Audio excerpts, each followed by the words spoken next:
C'est exactement ce qui m'est arrivé lors de ce que je pensais être juste une autre soirée de jeudi ennuyeuse. Je faisais ma routine habituelle, qui consistait essentiellement à réchauffer des restes de plats chinois à emporter d'il y a 2 soirs. Ne me jugez pas. Le poulet du général TSO s'améliore avec l'âge, comme le bon vin ou mon cynisme, et à parcourir Netflix en essayant de comprendre pourquoi leur algorithme pense que je suis une sorte de passionné de tueur en série. Sérieusement, quel genre de données ai-je fourni à ce truc? Je regarde un documentaire sur un type qui collectionnait les ongles de pied et soudain Netflix pense que je suis le prochain Ted Bundy. Les recommandations devenaient ridicules. Meurtre dans les petites villes, le cannibale d'A accent grave côté, comment se débarrasser des corps 101. D'accord, j'ai peut-être inventé le dernier, mais vous voyez l'idée. Jessica s'affairait dans la cuisine, faisant ce truc qu'elle fait où elle réorganise l'étagère à épices pour la 15e fois ce mois-ci. Vous savez, parce qu'apparemment l'origan et le paprika ont une sorte de querelle de sang qui nécessite une intervention diplomatique constante. Elle a 33 ans, ma femme depuis 4 ans, et elle a cette habitude agaçante de s'éclaircir la gorge quand elle est sur le point de dire quelque chose d'important. C'est comme son système d'alerte personnel, sauf qu'au lieu de m'alerter de l'arrivée de missiles, cela signifie généralement qu'elle est sur le point de me dire que nous n'avons plus de son lait d'amande sophistiqué ou que sa mère vient nous rendre visite pendant une semaine. Mais cette fois c'était différent. Le raclement de gorge avait une certaine gravité, comme si elle était sur le point d'annoncer le gagnant d'un Oscar ou de déclarer la guerre à un petit pays. J'aurais dû savoir à ce moment-là que ma paisible soirée de jeudi était sur le point de partir en enfer dans un panier garni de papiers de divorce et de rêves brisés. J'emménage avec mon ex-mari Daniel pour mieux coparenter, a-t-elle dit, tout simplement. D'un ton désinvolte, comme si elle commentait la météo ou me demandait si je voulais plus de sauce soja sur mon riz frit. Tu comprendras un jour. J'ai cligné des yeux 1, 2, 3 fois, parce que mon cerveau devait sûrement mal fonctionner. Peut-être que je faisais une sorte d'AVC provoqué par trop de glutamate et d'anxiété induite par Netflix. Peut-être que je rêvais et que c'était un de ces cauchemars bizarres où votre subconscient décide de vous torturer avec les scénarios les plus aléatoires et ridicules possibles. Mais non, Jessica se tenait là, les mains sur les hanches dans cette pose qu'elle prend quand elle pense être raisonnable et mature, attendant ma réponse comme si elle venait d'annoncer qu'elle passait au lait d'avoine au lieu du lait d'amande. Son expression était un étrange mélange de défi et de nervosité, comme si elle savait que ce qu'elle disait était complètement insensé, mais qu'elle était déterminée à prétendre que cela avait parfaitement du sens. Était-ce une farce? J'ai même regardé autour de la pièce, m'attendant à moitié à voir des caméras cachées derrière nos plantes artificielles, parce que bien sûr nous avons des plantes artificielles. Jessica tue tout ce qui est vert qui entre dans cette maison, y compris mes espoirs et mes rêves, apparemment. Peut-être que c'était une de ces émissions de caméras cachées élaborées où ils voient jusqu'où ils peuvent pousser quelqu'un avant qu'il ne perde complètement les pédales et se retrouve sur YouTube dans une vidéo virale de crise de nerfs. Mais non, le regard dans ses yeux m'a dit tout ce que j'avais besoin de savoir. Elle était très sérieuse. Ma femme depuis 4 ans venait d'annoncer qu'elle emménageait avec son ex-mari. Le même ex-mari dont elle s'était plainte pendant d'innombrables heures, le qualifiant d'homme enfant irresponsable qui ne se souvenait pas de venir chercher sa propre fille les week-ends qui lui étaient désignés. Le même Daniel qui devait encore des milliers de dollars de pension alimentaire et pensait qu'un cadeau d'anniversaire approprié pour son enfant était un ours en peluche de station-service et un paquet de Skittles. Le silence s'était tiré entre nous comme un élastique sur le point de casser. Je pouvais entendre le micro-ondes bourdonner, terminant ma triste excuse de dîner. L'écran de Netflix était passé à cet agaçant économiseur d'écran qu'il fait quand on l'ignore trop longtemps. Il me jugeait probablement pour mon incapacité à m'engager à regarder quelque chose. Tout semblait surréaliste, comme si je regardais cette conversation arriver à quelqu'un d'autre, à distance. Et puis, parce qu'apparemment mon cerveau a décidé de prendre des vacances juste au moment où j'en avais le plus besoin, j'ai souri. Pas un sourire heureux, pas un sourire triste, mais un de ces sourires qui dit « Eh bien, ça arrive et je vais soit rire, soit perdre complètement la tête. » Alors, choisissons la première option. Absolument, ai-je dit, et je jure devant Dieu, le mot est sorti de ma bouche comme s'il appartenait à quelqu'un d'autre, comme si une autre version de moi avait temporairement pris le contrôle de mes cordes vocales et avait décidé de jouer le jeu de cette blague cosmique. Le visage de Jessica est passé par environ 17 expressions différentes en l'espace de 2 secondes. Confusion, soulagement, suspicion, plus de confusion, puis quelque chose qui ressemblait presque à de la déception. Elle s'était manifestement préparée à une dispute, peut-être même qu'elle l'espérait. Il n'y a rien que Jessica aime plus qu'une bonne scène dramatique où elle peut jouer la victime et où je peux jouer le mari déraisonnable qui ne comprend pas sa croissance et son cheminement. Mais je n'allais pas lui donner cette satisfaction. Pas cette fois. Parce que voilà le truc quand on est marié à quelqu'un depuis 4 ans. On apprend ses schémas. On comprend ses stratégies, ses coups habituels, ses tactiques de manipulation préférées. Et la plus grande arme de Jessica avait toujours été mes réactions prévisibles à ses conneries. Elle s'attendait à ce que je crie. Elle s'attendait à ce que je jette des objets, peut-être que je sorte de la maison en claquant la porte, certainement que je la traite de folle et que je lui demande d'expliquer comment emménager avec son ex-mari était censé aider qui que ce soit, en particulier leur fille de 8 ans, Chloé. Elle voulait le drame, la grande scène émotionnelle, la justification de sa décision qui viendrait sous la forme de moi étant le mari stéréotypé, possessif et contrôlant. Au lieu de cela, je complotais déjà. Et le sarcasme, mon plus vieil et plus fiable ami, m'enveloppait comme une armure, me protégeant de l'impact total de ce qui se passait. Parce que si je me laissais vraiment ressentir ce qui se passait à ce moment-là, si je permettais à la réalité de ma femme annonçant nonchalamment qu'elle me quittait pour son ex-mari de s'installer, j'aurais peut-être fait quelque chose de stupide comme supplier ou pleurer ou souligner le fait évident que la coparentalité ne nécessite pas de partager une chambre et de jouer à la petite famille. Alors j'ai souri plus largement et j'ai pu voir que ça la faisait flipper. Bien. Laisse-la se demander ce que je pensais. Laisse-la se demander si son plan brillant allait être aussi facile qu'elle le pensait, parce que Jessica venait de faire la plus grosse erreur de sa vie, et elle ne le savait même pas encore. Le micro-ondes a sonné, et je me suis levé pour prendre ma nourriture chinoise réchauffée, la laissant là, l'air de quelqu'un qui vient de retirer la goupille d'une grenade et qui a réalisé qu'il a oublié de la lancer. Si vous pensez que j'ai passé cette première nuit à me tourner et retourner, à pleurer dans mon oreiller comme un adolescent au cœur brisé qui vient de se faire larguer au bal de fin d'année, vous vous trompez lourdement. Non, monsieur. J'ai dormi comme un bébé. Plus précisément, comme un bébé qui vient de trouver le moyen parfait de se venger des personnes qui l'ont empêché de dormir pendant des mois. Je me suis réveillé le vendredi matin avec une clarté d'esprit qui aurait rendu Sunday fier. Jessica voulait du soutien. Oh, j'allais lui en donner, d'une manière qui ferait passer Gandhi pour un amateur. Le plan était simple. Devenir le mari le plus serviable, compréhensif et solidaire de l'histoire des mariages ratés. J'allais être tellement solidaire que les générations futures écriraient des chansons sur ma solidarité. J'allais soutenir cette situation jusqu'à ce que Jessica réalise l'erreur colossale qu'elle faisait ou jusqu'à ce que j'ai assez de munitions pour faire exploser son petit monde imaginaire de l'intérieur. Alors, pendant les 7 jours suivants, je me suis transformé en Ward Cleaver rencontre Mère Teresa avec une pointe de cette énergie de Marie de Stepford qui met les gens mal à l'aise, mais ils ne peuvent pas tout à fait mettre le doigt dessus. J'étais debout à 6 heures tous les matins, lui préparant son café exactement comme elle l'aime. 2 sucres, du lait d'avoine, parce que le lait normal est apparemment le diable maintenant, et une touche de cet extrait de vanille qu'elle prétend rendre artisanal. Je le lui présentais avec un sourire si éclatant qu'il aurait pu alimenter notre maison pendant une semaine. « Bonjour, ma chérie, disais-je. Et je jure que je pouvais voir la confusion scintiller sur son visage à chaque fois. Elle attendait que l'autre chaussure tombe, que je craque enfin et que je commence la dispute pour laquelle elle se préparait manifestement. Mais non, j'étais Monsieur Zen, flottant dans notre maison comme une sorte de Bouddha domestique qui avait atteint l'illumination par une serviabilité agressive. La situation de l'emballage était là où j'ai vraiment brillé. Jessica, étant Jessica, avait transformé ce qui aurait dû être une simple opération, jette tes affaires dans des boîtes, en une sorte de rêve fiévreux à la Marie Kondo. Elle tenait chaque objet, ayant ses conversations philosophiques profondes avec elle-même sur le fait de savoir si sa collection de 37 masques faciaux différents suscitait de la joie ou si son tiroir rempli d'équipements d'exercice qu'elle avait utilisé exactement 2 fois devait faire le voyage jusqu'à la casa de Daniel. Moi, j'ai adopté une approche beaucoup plus pratique. Je suis allé chez Home Depot, parce que bien sûr je suis allé chez Home Depot. Où d'autre un homme va-t-il quand sa vie s'effondre? J'ai acheté assez de boîtes pour emballer un petit village. Puis je les ai étiquetées avec le genre de précision qui ferait pleurer de joie un organisateur professionnel. Affaires de cuisine, ennuyeux mais précis. Articles de toilette, pratique et direct. Mais ensuite, parce que je ne suis pas complètement mort à l'intérieur, j'ai commencé à être créatif. Illusion. C'était la boîte où j'ai emballé tous ces livres de développement personnel. Ceux avec des titres comme « Trouver sa déesse intérieure » et « Pourquoi les femmes qui aiment trop aiment les hommes qui n'aiment pas assez » ou peu importe comment s'appelait cette absurdité.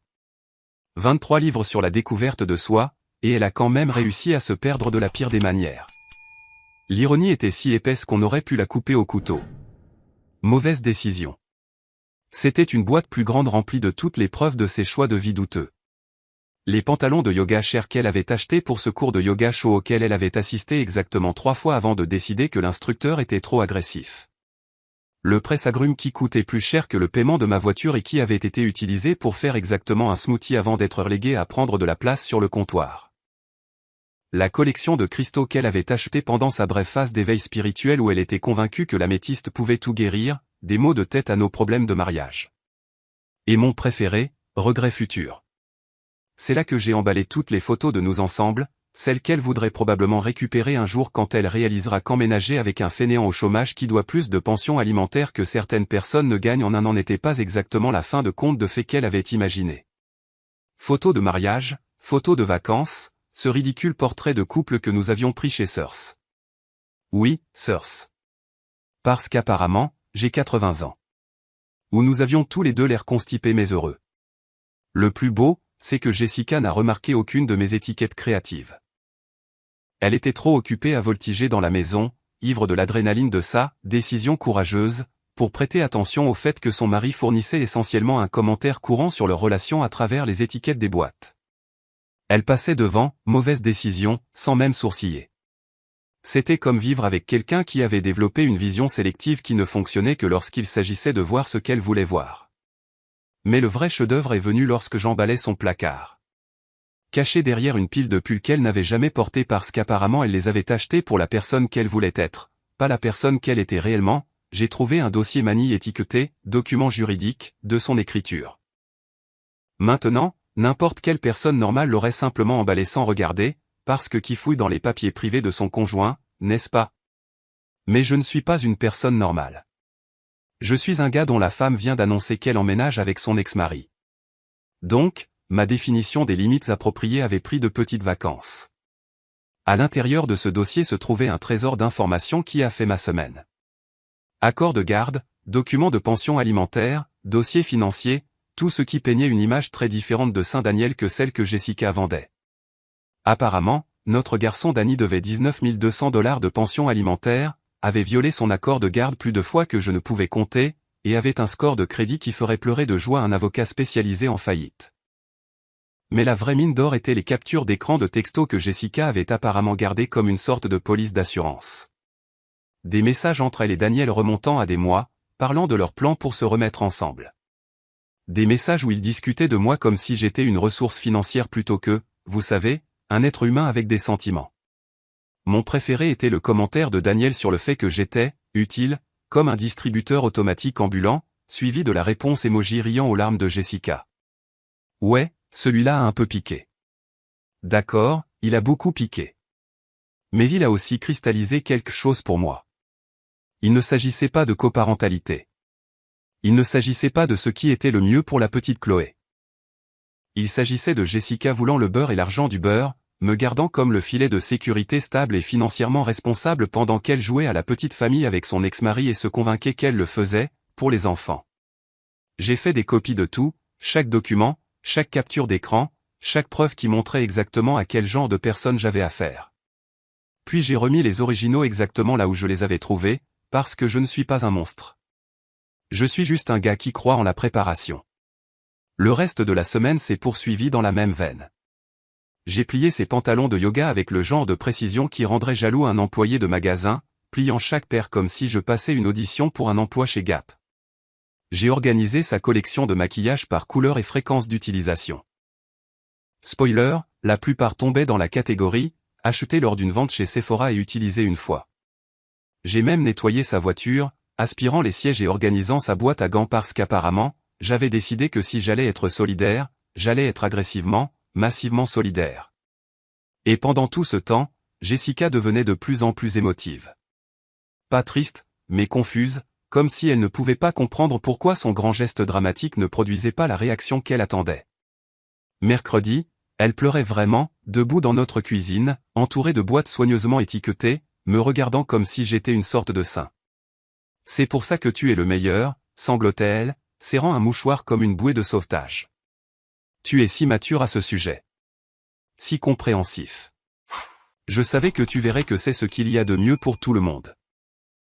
Je lui ai tendu un autre mouchoir et j'ai souri. Ce même sourire éclatant que j'avais pratiqué toute la semaine. Bien sûr, ma chérie. Je veux juste ce qui te rend heureuse. Et je le pensais, en un sens. Je voulais ce qui la rendrait heureuse. Malheureusement pour Jessica, ce qui était sur le point de la rendre heureuse et ce qui la rendrait réellement heureuse étaient deux choses très différentes. Mais elle le découvrirait bien assez tôt. Car pendant que j'étais le mari le plus solidaire du monde, j'étais aussi le chercheur le plus approfondi du monde. Et ce que j'avais recherché était sur le point de transformer son petit paradis de coparentalité en une émission de télé-réalité que personne ne voulait regarder.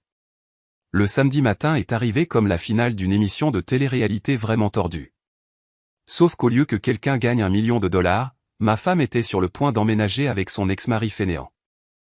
Et d'une manière ou d'une autre, c'est moi qui payais la facture de cette émission de merde, parce que bien sûr que oui.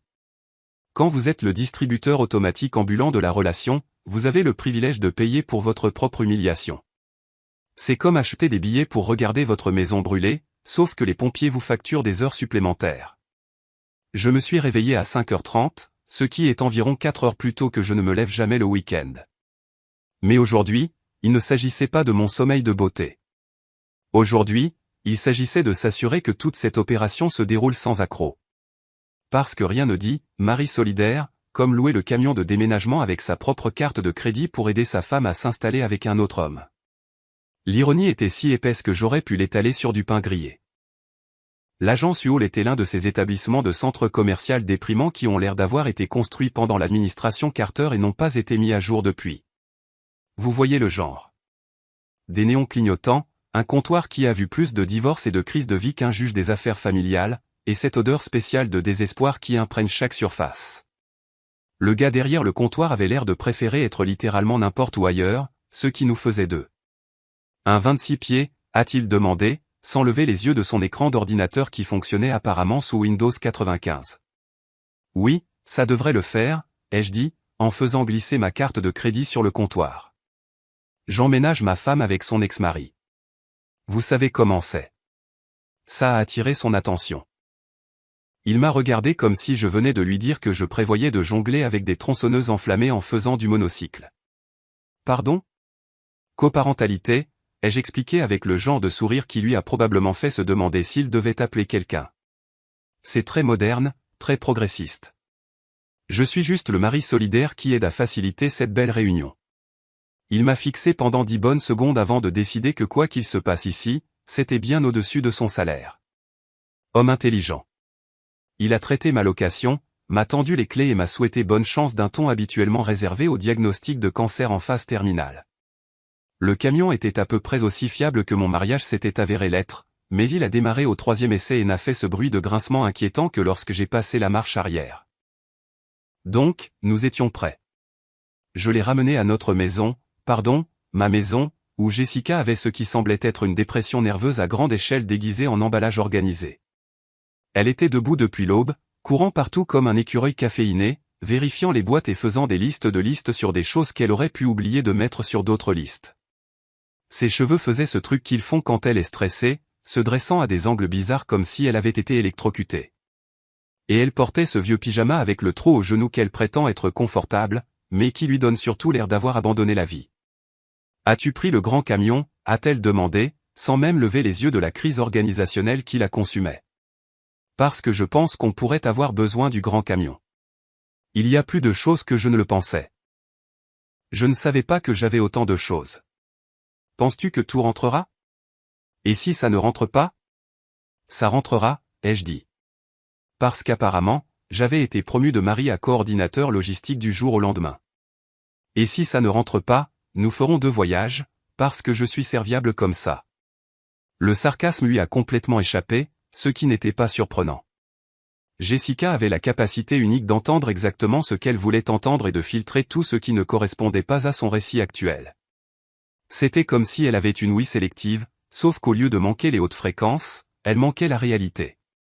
À 9h, nous avions chargé le camion avec ce qui semblait être la moitié de nos biens matériels. Les vêtements de Jessica, ses livres, son équipement d'exercice qui n'avait été utilisé approximativement jamais, sa collection de bougies parfumées qui sentaient les rêves de vanille et la brise marine, spoiler, notre maison n'est nulle part près d'un océan, et environ 700 produits de beauté différents qui promettaient de la faire paraître 10 ans plus jeune, mais qui avaient surtout fait ressembler notre comptoir de salle de bain à l'explosion d'un magasin de cosmétiques. Et puis il était temps pour l'événement principal, le trajet jusqu'à chez Daniel. Daniel vivait dans l'un de ces développements de banlieue qui essayaient vraiment d'avoir l'air haut de gamme, mais qui finissait par ressembler à quelqu'un qui avait copié-collé le même design de maison 47 fois et appelé ça un quartier. Des MC mentions préfabriquées avec de minuscules jardins et des règles de copropriété qui régissaient probablement la nuance de beige acceptable pour votre boîte aux lettres. C'était le genre d'endroit où les gens conduisaient des monospaces et se plaignaient de leurs impôts fonciers tout en jugeant secrètement l'entretien de la pelouse de leurs voisins. Sa maison était au bout d'une impasse, ce qui semblait approprié. Une impasse pour un type dans une impasse. La pelouse avait besoin d'être tondue. Il y avait des journaux empilés sur le porche avant comme une sorte de fort d'actualité, et l'allée avait plus de fissures que ma foi en l'humanité. Mais bon, c'est là que Jessica avait décidé que son avenir se trouvait. Alors, qui étais-je pour juger? Daniel est sorti nous accueillir avant même que nous soyons garés. Et laissez-moi vous dire, l'homme n'avait pas bien vieilli depuis la dernière fois que je l'avais vu. Il ressemblait à quelqu'un qui avait pris le type avec qui Jessica était mariée et l'avait passé dans une machine à laver réglée sur « déception de la vie ». Ses cheveux faisaient ce truc où les mecs essaient de cacher leur calvitie en laissant pousser les côtés plus longs et en les peignant par-dessus. Sauf que le vent ne coopérait pas et il avait l'air d'avoir été électrocuté. Il portait un short cargo en octobre et un t-shirt qui lui allait probablement il y a 7 kilos. Mais le vrai clou du spectacle, c'était son attitude. Ce type s'est pavané jusqu'à notre camion comme s'il était le héros de son propre film d'action. Le torse bombé, un sourire stupide plaqué sur son visage comme s'il venait de gagner à la loterie, ce qui, je suppose, était le cas dans son esprit.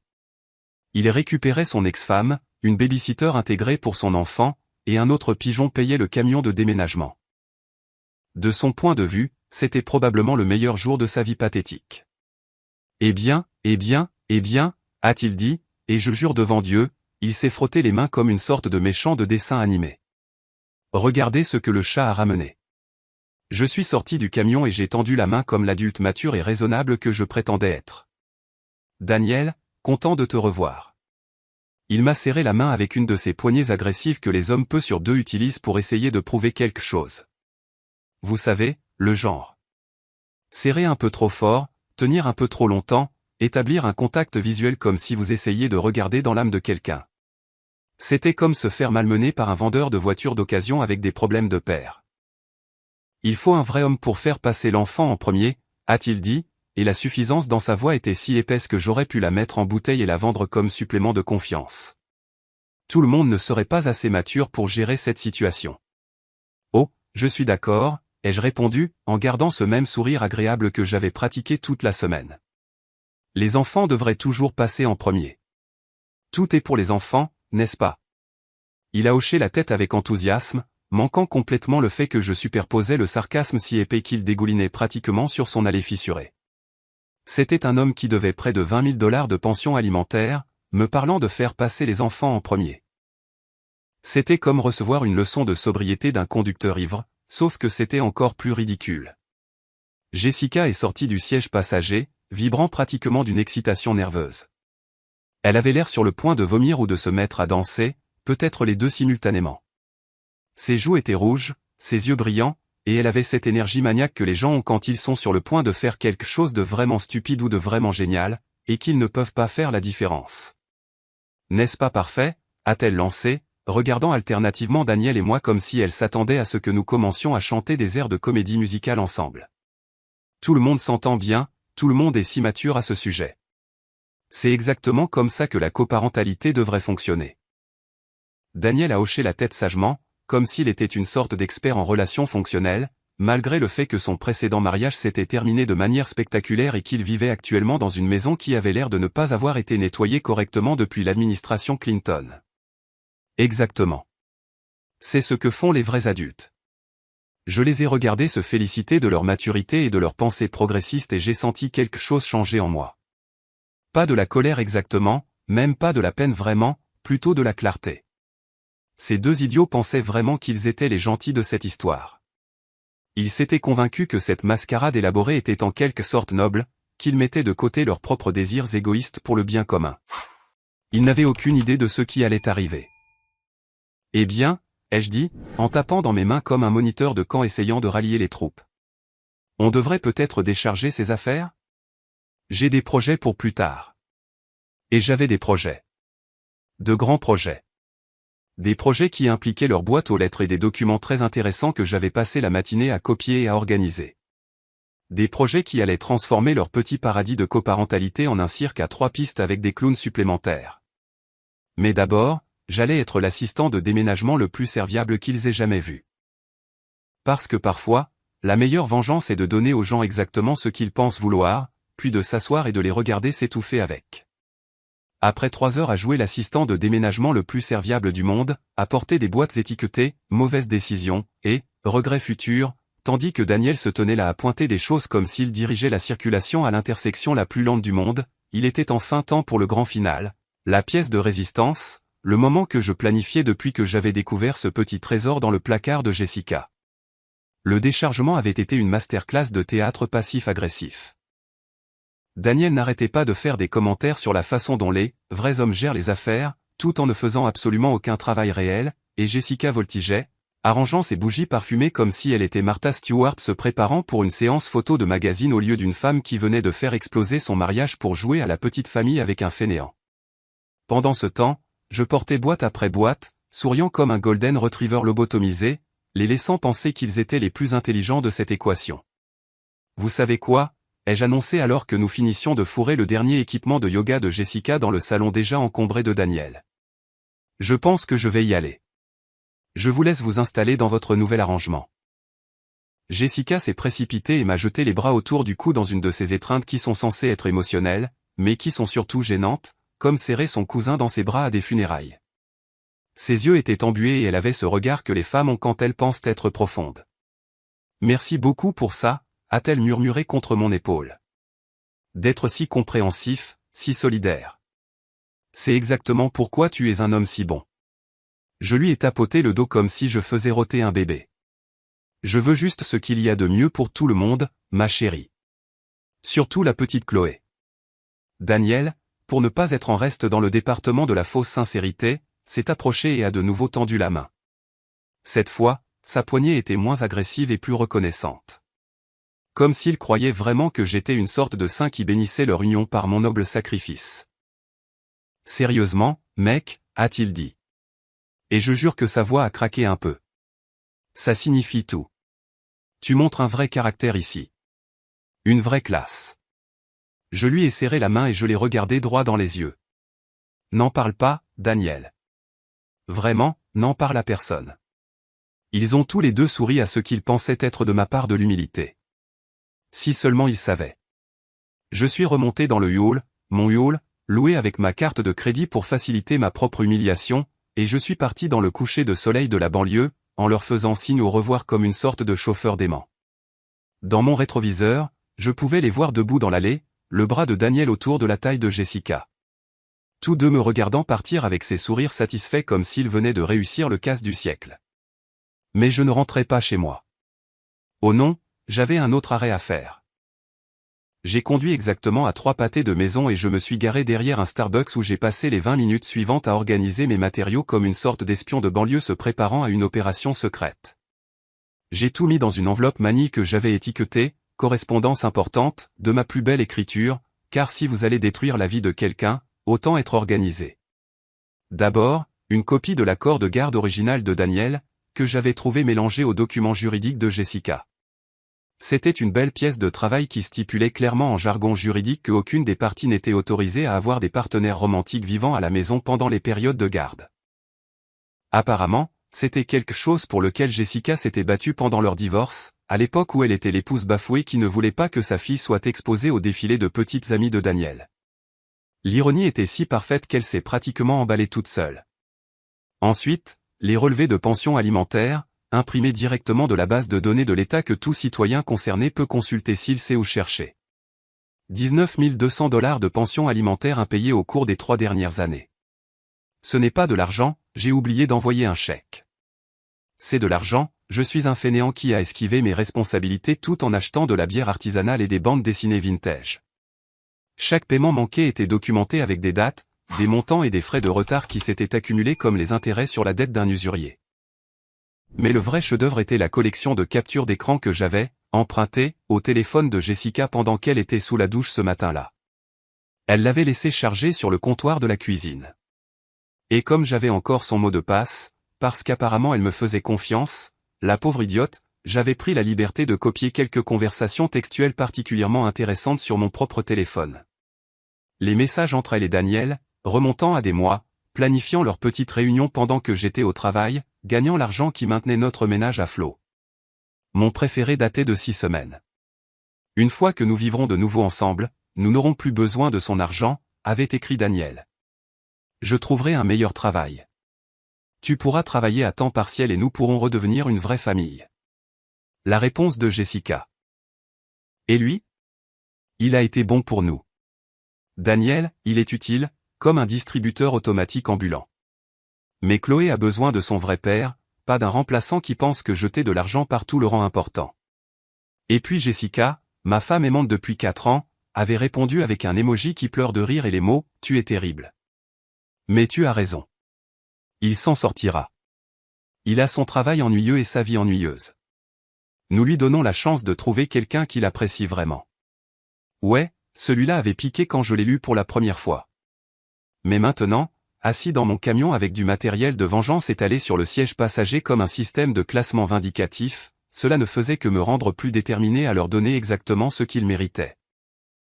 J'avais également inclus quelques autres captures d'écran de choix, comme Daniel se plaignant d'avoir dû faire semblant d'être reconnaissant quand je l'avais aidé à réparer sa voiture le mois dernier, ou Jessica discutant de la façon de me gérer pendant la transition pour que je ne complique pas les choses.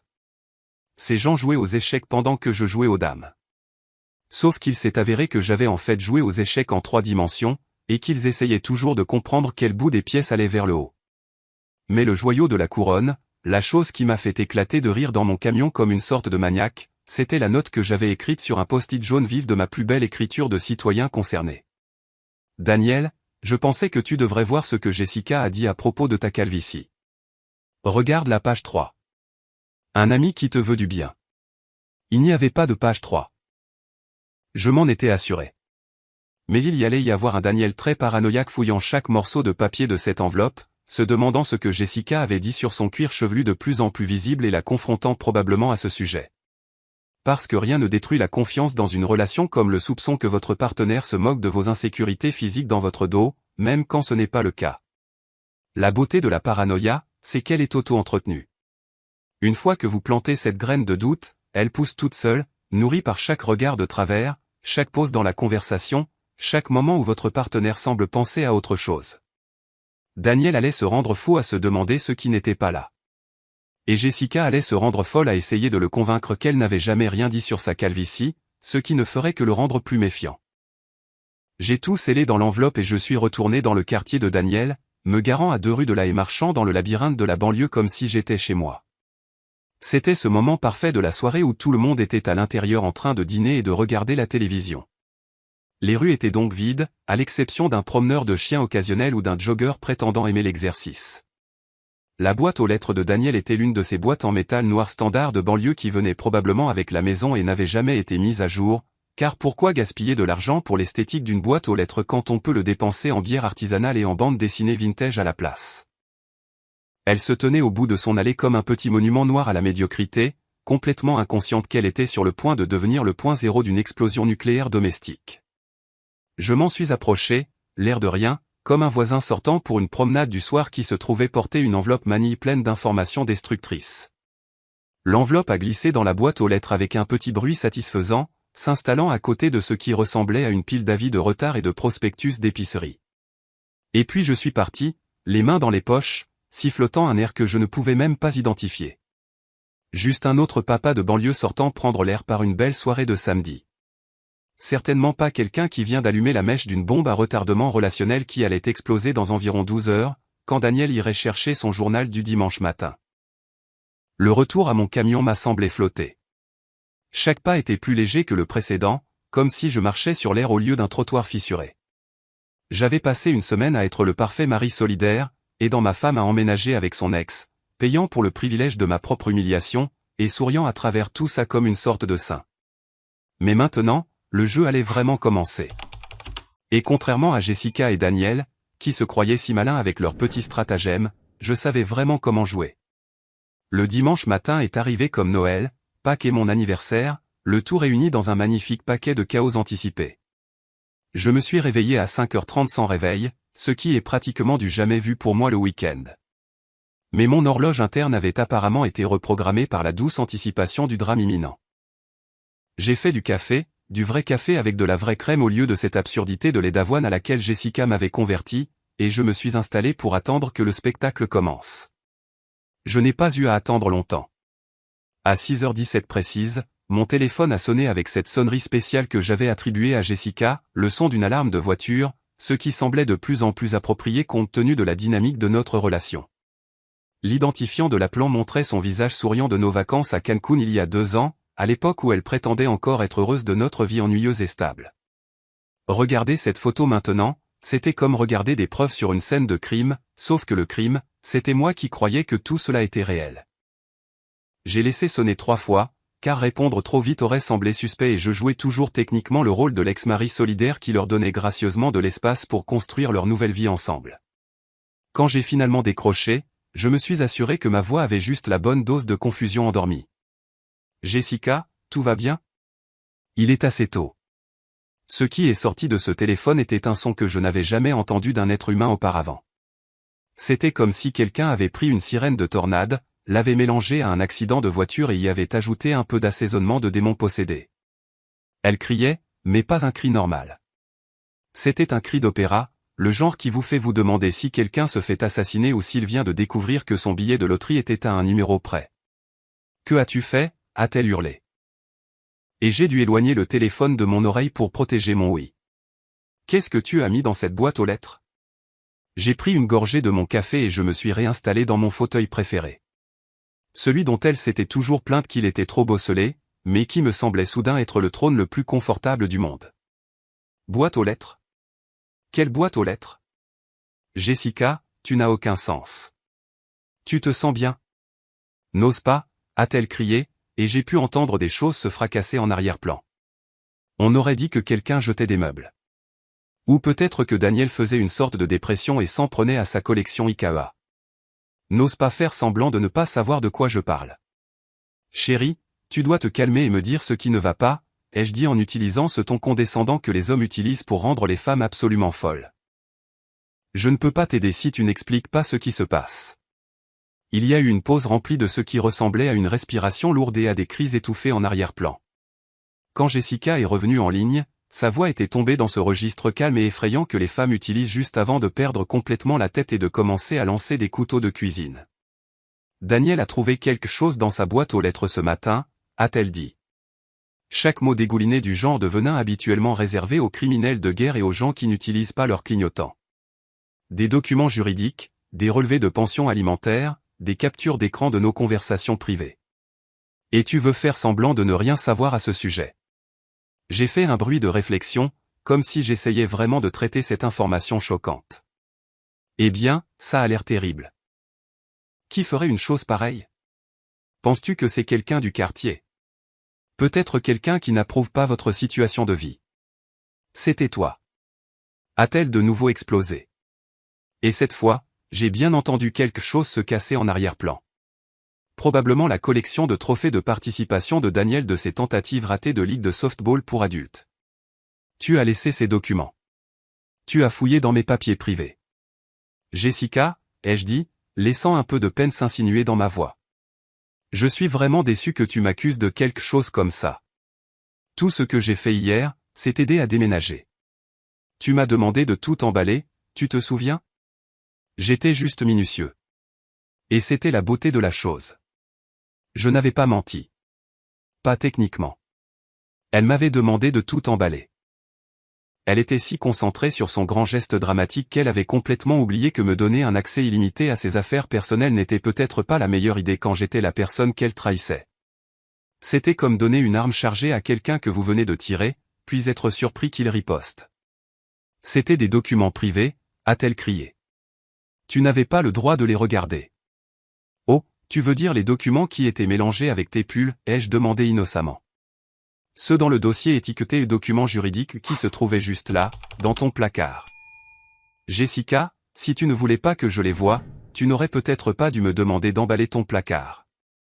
Je pouvais pratiquement entendre son cerveau court-circuiter alors qu'elle essayait de trouver une réponse à cela. Parce que le fait est qu'elle m'avait demandé de tout emballer. Elle était si impatiente de quitter notre maison et de se jeter dans les bras de Daniel qu'elle m'avait essentiellement donné carte blanche pour fouiller dans ses affaires. Et maintenant, elle découvrait que les actions ont des conséquences, même quand on pense être la personne la plus intelligente de la pièce. Mais pourquoi ferais-tu, a-t-elle commencé, puis sa voix s'est brisée.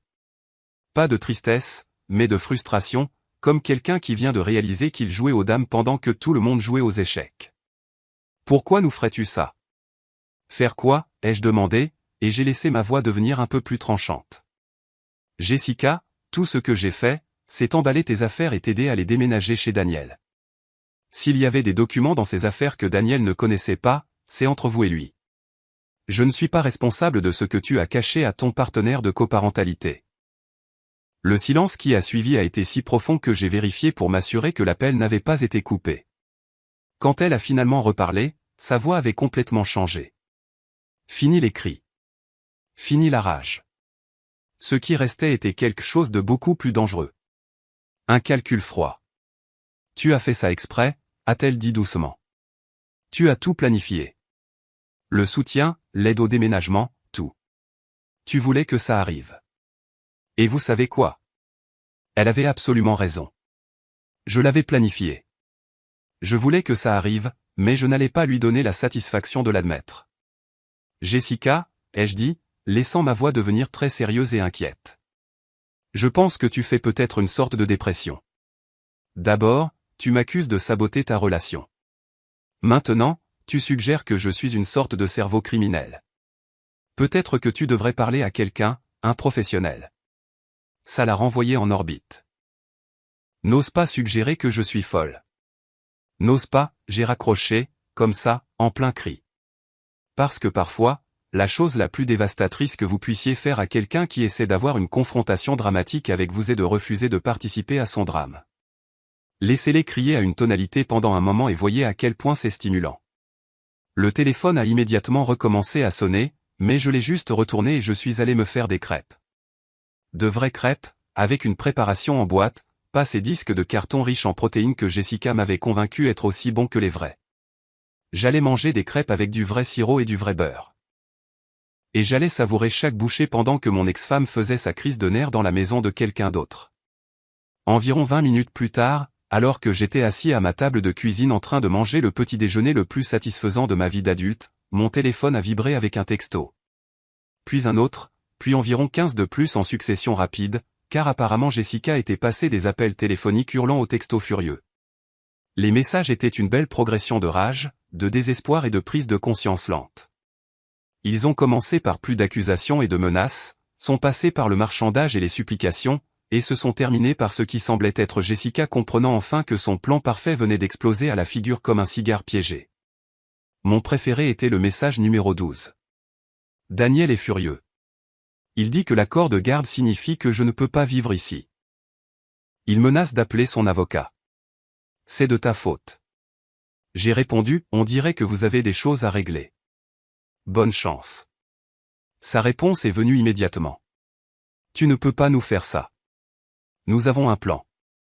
Nous sommes censés être une famille. J'ai fini mes crêpes, je me suis versé une autre tasse de café et j'ai répondu. Les plans ont changé, Jessica. Tu me l'as appris.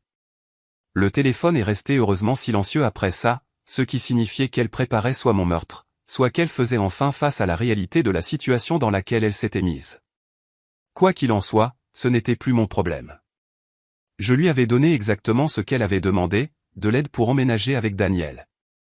Ce n'était pas de ma faute si les petits caractères de l'accord de garde de Daniel contenaient des clauses gênantes sur les partenaires romantiques qu'elle avait commodément oublié de mentionner. J'ai passé le reste du dimanche matin à ne rien faire de productif. Et c'était incroyable. Pas de liste de choses à faire, pas de commentaires passifs-agressifs sur mes compétences en matière de ménage, pas de discussion sur la nécessité d'acheter des légumes bio ou si les légumes ordinaires nous empoisonnaient lentement. Juste moi, mon café et la douce satisfaction d'un plan qui avait fonctionné encore mieux que je ne l'espérais. Le plus beau avec la corde pour se pendre, puis de prendre du recul et de les regarder faire le nœud. Le truc avec le fait de faire exploser plusieurs bombes, c'est qu'on ne contrôle pas toujours le moment des explosions. Parfois, elles explosent en séquence comme un magnifique feu d'artifice chorégraphié par Karma elle-même. D'autres fois, elles explosent toutes en même temps, créant une symphonie de destruction si parfaite qu'on se sent presque mal de l'apprécier. Presque.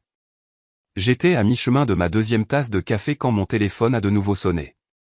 Et cette fois, ce n'était pas la sonnerie d'alarme de voiture de Jessica. C'était juste la sonnerie ennuyeuse habituelle qui signifiait que quelqu'un dont je n'avais pas récemment détruit la vie m'appelait. J'ai failli ne pas y répondre car les dimanches matins sont sacrés et j'appréciais vraiment le silence paisible de ma maison sans Jessica, mais la curiosité l'a emporté. Allô ?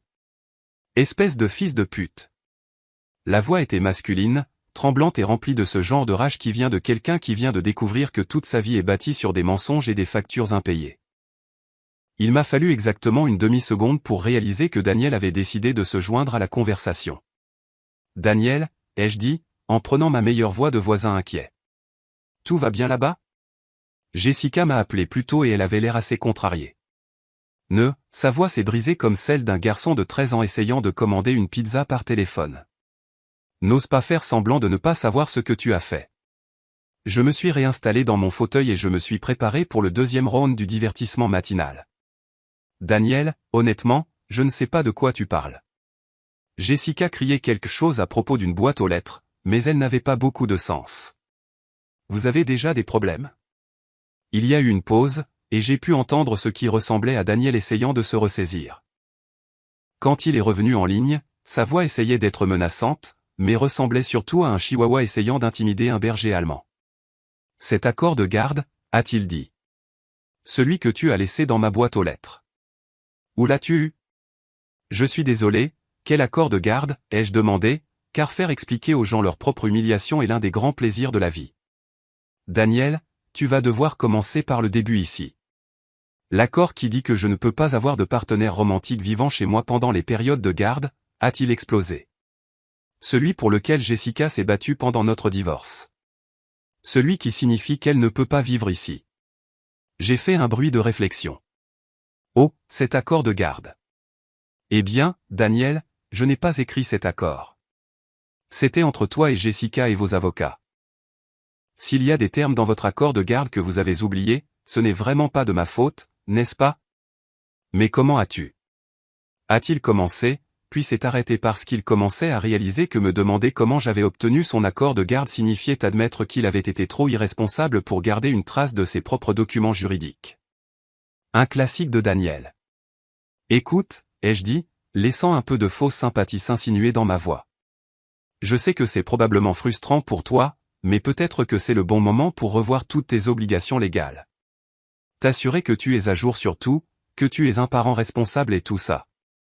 Parent responsable, a-t-il balbutié. Je suis très responsable.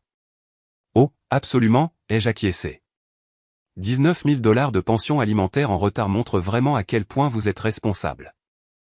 Le silence qui a suivi a été si complet que je pouvais pratiquement entendre son cerveau s'arrêter de fonctionner. Finalement, d'une voix qui était à peine plus qu'un murmure, il a dit, « Comment sais-tu ça ?» Daniel, ai-je dit doucement. C'est un dossier public. N'importe qui peut le consulter. La vraie question est, comment Jessica ne le sait-elle pas ? Je veux dire, elle emménage avec toi pour créer cette situation de coparentalité parfaite, et elle ne sait pas que tu dois près de 20 000 $ de pension impayée. Ça semble être quelque chose que tu aurais peut-être voulu mentionner. Une autre pause, plus longue cette fois. Quand il est revenu, il ressemblait à un homme qui commençait à peine à comprendre à quel point il était foutu. Elle ne le sait pas, a-t-il admis. Oh, ai-je dit, comme si j'étais sincèrement inquiet pour lui. C'est dur, mon pote. Comment penses-tu qu'elle va réagir quand elle le découvrira ? Je veux dire, Jessica est assez à cheval sur la responsabilité financière. C'est l'une des choses dont elle se plaignait, des gens qui ne paient pas leurs factures. Tu ne peux pas lui dire, a-t-il dit, et maintenant sa voix était carrément suppliante. S'il te plaît. Tout ça, c'est compliqué. J'essaie de me rattraper. J'ai juste besoin de temps. Daniel, ai-je dit, je ne vais rien dire à Jessica. C'est entre vous deux. Je suis complètement hors de l'équation maintenant. N'oublie pas, c'est toi qui as dit qu'il fallait un vrai homme pour faire passer l'enfant en premier. J'ai raccroché avant qu'il ne puisse répondre, car il n'y a rien de tel que de laisser quelqu'un en suspens quand il est en train de vous supplier d'avoir pitié. De plus, j'avais d'autres appels à passer. Vous voyez, pendant que j'étais occupé à ruiner la matinée de Daniel et Jessica, j'avais aussi préparé une petite surprise pour quelqu'un d'autre. Quelqu'un qui méritait de savoir exactement quel genre d'homme était vraiment Daniel. Quelqu'un qui se battait depuis des années pour obtenir la pension alimentaire qui lui était légalement due. Pendant que Daniel jouait à la petite famille avec diverses petites amies et achetait des bandes dessinées vintage avec de l'argent qui aurait dû aller à sa fille. Carla, la véritable ex-femme de Daniel, la mère de son enfant, la femme qui avait supporté ses conneries pendant des années alors que je n'étais qu'un simple spectateur se faisant avoir par Jessica. J'avais trouvé l'adresse de Carla dans le dossier de documents juridiques de Jessica. Apparemment, Jessica avait gardé un œil sur la première famille de Daniel, probablement pour s'assurer qu'elle ne se retrouvait pas dans un drame. Ce qu'elle n'avait pas prévu, c'est que je décide de créer un drame moi-même. Le paquet que j'ai préparé pour Carla était encore meilleur que celui que j'avais laissé pour Daniel. Il comprenait des copies des relevés de pension alimentaire, mais il contenait aussi des relevés bancaires que j'avais trouvés montrant le revenu réel de Daniel par rapport à ce qu'il avait déclaré au tribunal. Il s'est avéré que notre garçon Danny avait fait du travail au noir et avait commodément oublié de le mentionner lors du calcul de ses paiements de pension. Il pleurait la misère tout en achetant de la bière artisanale et des objets de collection vintage. Et d'une manière ou d'une autre, le tribunal avait cru à son histoire larmoyante. Mais le vrai chef-d'œuvre était la collection de captures d'écran des réseaux sociaux. J'avais rassemblé des photos de Daniel dans des restaurants chers, des photos de lui à des festivals de bière artisanale, des publications sur ses dernières acquisitions de bandes dessinées, tout horodatées pendant des périodes où il était soi-disant trop fauché pour payer la pension alimentaire. C'était comme un best-of de l'irresponsabilité financière, spécialement conçu pour un juge des affaires familiales. J'avais envoyé le paquet à Carla le vendredi avec une simple note. Je pensais que vous trouveriez cela intéressant pour votre prochaine audience au tribunal. Un citoyen concerné. Mon téléphone a de nouveau sonné et cette fois c'était un numéro que je ne reconnaissais pas, mais quelque chose me disait que je devais y répondre. Allô? Est-ce la personne qui m'a envoyé le paquet sur Daniel Morrison? La voix était féminine, contrôlée, et avait cette sorte d'acier qui suggérait que sa propriétaire n'était pas quelqu'un avec qui il fallait plaisanter. Ce devait être Carla. Je suis désolé, ai-je dit prudemment. Je pense que vous avez fait une erreur de numéro. Écoutez, a-t-elle dit. Je ne sais pas qui vous êtes, et je m'en fiche un peu. Mais qui que vous soyez, vous venez de me donner assez de preuves pour enterrer ce morceau de merde menteur si profondément qu'il aura besoin d'un GPS pour retrouver le chemin de la lumière du jour. J'ai souri. Je suis heureux que vous ayez trouvé l'information utile. Utile? Elle a ri et c'était le genre de rire qui suggérait que Daniel allait passer une très mauvaise semaine. Chérie, c'est le matin de Noël, le dimanche de Pâques et mon anniversaire, le tout réuni dans un magnifique paquet. Je me bats contre ce salaud depuis 3 ans, essayant de prouver qu'il cache des revenus, et vous venez de me donner tout ce dont j'ai besoin pour le ramener au tribunal. Eh bien, ai-je dit, tout le monde mérite de voir ses obligations de pension alimentaire respectées. Putain, oui, a-t-elle dit. Et maintenant, elles le seront. Mon avocat va se régaler avec ça. On parle de saisie sur salaire, de saisie d'actifs, peut-être même d'accusation d'outrage au tribunal. Ce salaud va enfin payer ce qu'il doit. Il y a eu une pause, et quand elle a continué, sa voix s'était réchauffée. Je ne sais pas quel est votre lien avec cette situation, a-t-elle dit. Mais merci. Sérieusement, ma fille mérite mieux qu'un père qui pense que les bandes dessinées sont plus importantes que la pension alimentaire. Votre fille a l'air d'avoir de la chance de vous avoir pour vous battre pour elle, ai-je dit. Elle l'a. Et maintenant, elle va obtenir ce qui lui est dû. Une autre pause. Vous savez, une carte cadeau Starbucks vous attend. C'est le moins que je puisse faire. Après avoir raccroché, je me suis assis et j'ai admiré à quel point tout se mettait parfaitement en place. Daniel paniquait à propos de la violation de sa garde. Jessica avait une crise de nerfs à propos de leur situation de logement. Et maintenant, Carla était sur le point de déchaîner toute la fureur du système judiciaire familial sur l'excuse pathétique de la responsabilité financière de Daniel. C'était comme regarder des dominos tomber, sauf qu'au lieu de petits rectangles noirs, c'était la vie des gens qui implosait en temps réel. Et le plus beau, c'est que je n'avais rien fait de mal. J'avais juste fait en sorte que la bonne information parvienne aux bonnes personnes au bon moment. Tout le reste n'était que des conséquences rattrapant des actions qui auraient dû l'être depuis longtemps. Mon téléphone a vibré avec un texto de Jessica. Daniel panique à propos de quelque chose avec son ex-femme. Que as-tu fait? J'ai répondu, je n'ai aucune idée de ce dont tu parles. Peut-être que vous auriez dû faire plus de recherches avant de faire vos grands projets de coparentalité. Sa réponse a été immédiate. Ce n'est pas fini. J'ai souri et j'ai répondu, tu as absolument raison. Ça ne fait que commencer. Le mardi soir est arrivé comme le final de la saison de mon feuilleton préféré, sauf qu'au lieu de regarder le drame de quelqu'un d'autre se dérouler sur un écran, je vivais la version du réalisateur en temps réel. Je savourais un dîner tranquille de restes de pizza et de tranquillité domestique quand j'ai entendu le son immistakable d'une voiture s'arrêtant dans mon allée. Mon allée, à ma maison où je vivais seul maintenant comme une sorte d'ermite de banlieue qui avait enfin atteint l'illumination par une vengeance stratégique. Le son a été suivi par des portières de voitures qui claquent, ce qui a été suivi par ce que je ne peux décrire que comme le son de quelqu'un ayant une crise de nerfs complète dans mon jardin. Des sanglots, des jurons, et ce qui ressemblait à des boîtes jetées comme des confettis au défilé le plus triste du monde. J'ai regardé par la fenêtre de mon salon et c'était là, la Honda Civic de Jessica, si pleine de boîtes et de sacs qu'elle ressemblait à un vide-grenier mobile en pleine crise existentielle. La banquette arrière était bourrée de vêtements encore sur cintre. Le coffre débordait de ce qui semblait être toute sa collection de cosmétiques, et il y avait des boîtes en équilibre précaire sur le tableau de bord comme un jeu de Jenga conçu par quelqu'un en pleine dépression.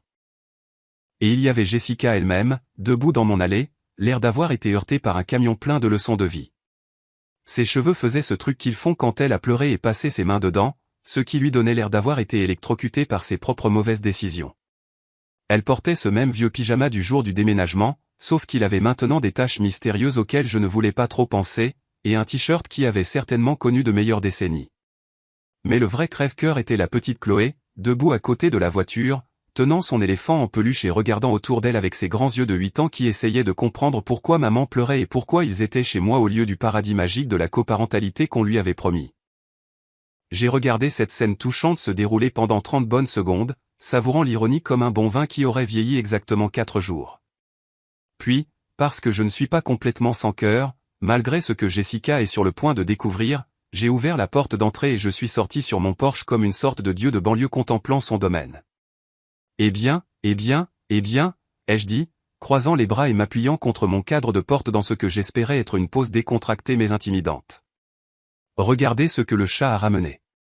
Et par chat, je veux dire vos choix de vie spectaculairement mauvais.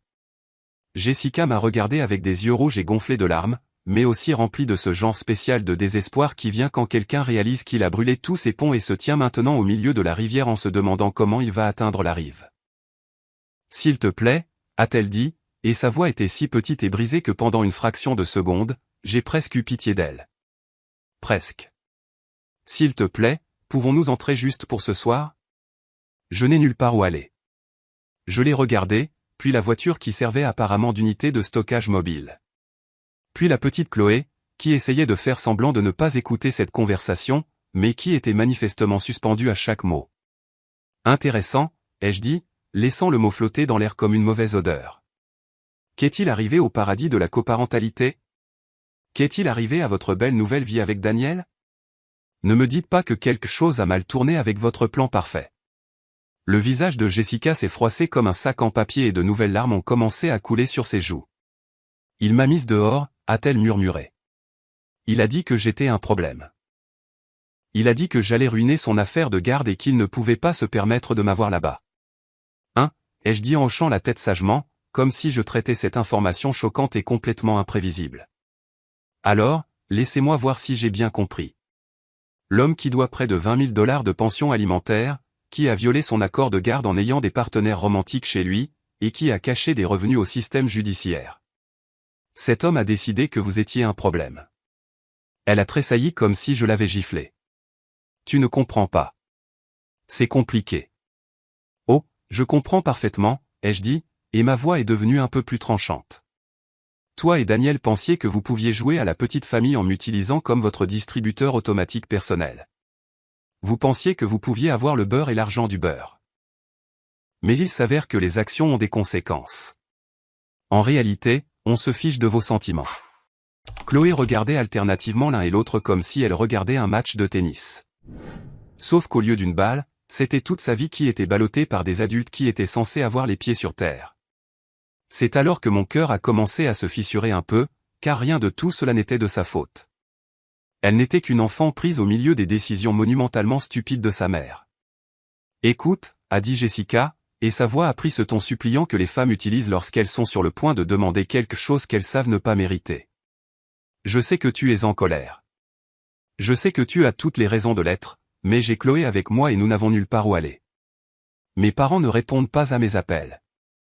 Ma sœur est en voyage et je n'ai pas assez d'argent pour un hôtel. S'il te plaît, juste pour quelques jours, juste le temps que je trouve une solution. » J'ai regardé Chloé, qui essayait très fort d'être invisible tout en serrant son éléphant en peluche comme si c'était la seule chose stable dans son monde en rapide évolution. Elle portait sa robe violette préférée, celle avec les licornes qu'elle avait choisie elle-même chez Target, et ses cheveux étaient en couette de travers qui montraient que Jessica avait été trop distraite pour les arranger correctement. Et c'est là que j'ai réalisé que c'était le moment sur lequel Jessica comptait. Elle avait amené Chloé avec elle non seulement parce qu'elle n'avait nulle part où la mettre, mais parce qu'elle savait que j'avais un faible pour l'enfant. Elle utilisait sa propre fille comme levier émotionnel, comptant sur le fait que je ne serais pas assez cruel pour refuser une enfant qui n'avait jamais rien fait de mal, sauf avoir le malheur d'être née d'une femme avec les compétences de prise de décision d'un écureuil caféiné. C'était brillant, d'une manière complètement tordue. C'était aussi exactement le genre de manipulation qui avait défini toute notre relation. Sauf que maintenant, cela se passait sur mon porche avec un public de voisins confus qui regardaient probablement à travers leurs rideaux comme si c'était l'épisode le plus intéressant de la télé-réalité de banlieue qu'ils avaient vu de toute l'année. J'ai regardé Jessica pendant un long moment, regardant l'espoir et le désespoir se battre sur son visage. Elle pensait vraiment que ça allait marcher. Elle pensait vraiment qu'en se présentant à ma porte avec sa fille et sa voiture pleine de possessions, cela me ferait fondre et que je les inviterais à revenir dans la vie qu'elle avait si nonchalamment fait exploser il y a 4 jours. Puis j'ai souri. Pas un sourire gentil, pas un sourire chaleureux, mais le sourire de quelqu'un qui vient de réaliser que l'univers lui avait offert l'occasion parfaite de donner la leçon finale d'une masterclass sur les conséquences. « Jessica » ai-je dit, et ma voix était si calme et raisonnable qu'elle a commencé à avoir de l'espoir. « Laisse-moi te poser une question. Qu'est-il arrivé au paradis de la coparentalité? Qu'est-il arrivé au fait de faire passer Chloé en premier? Qu'est-il arrivé à Daniel étant une figure paternelle si mature et responsable? » Son visage s'est affaissé en réalisant où cela menait. « Ce qui s'est passé, ai-je continué, c'est que tu as découvert que Daniel n'est pas vraiment le genre d'homme qui assume la responsabilité de ses actes. C'est le genre d'homme qui jette les autres sous le bus quand les choses se compliquent. Et maintenant que tu as servi ton but, l'aidant à essayer d'avoir l'air stable pour son affaire de garde, il te jette comme un mouchoir usagé. Ce n'est pas, a-t-elle commencé. Mais j'ai levé la main. Mais voici la partie vraiment intéressante, ai-je dit. Tu es venu ici ce soir en pensant que je te reprendrais. Tu pensais qu'après tout ce que tu as fait, après tous les mensonges, la manipulation et la trahison, tu pourrais simplement te présenter à ma porte avec Chloé et que je t'accueillerais à bras ouverts. Tu pensais que tu pourrais utiliser ta fille comme chantage émotionnel pour obtenir ce que tu veux. La bouche de Jessica s'est ouverte et fermée comme un poisson hors de l'eau. Je ne ferai jamais. Oh, mais si, ai-je dit. Absolument. Et tu sais quelle est la partie la plus triste? Chloé mérite tellement mieux que ça. Elle mérite des parents qui mettent ses besoins en premier, pas des parents qui l'utilisent comme un pion dans leur jeu stupide. J'ai baissé les yeux vers Chloé, qui essayait toujours de faire semblant de ne pas écouter cette conversation, mais qui absorbait manifestement chaque mot. Et, ma puce, ai-je dit, et ma voix s'est adoucie pour la première fois de cette conversation. Tu sais que je tiens à toi, n'est-ce pas?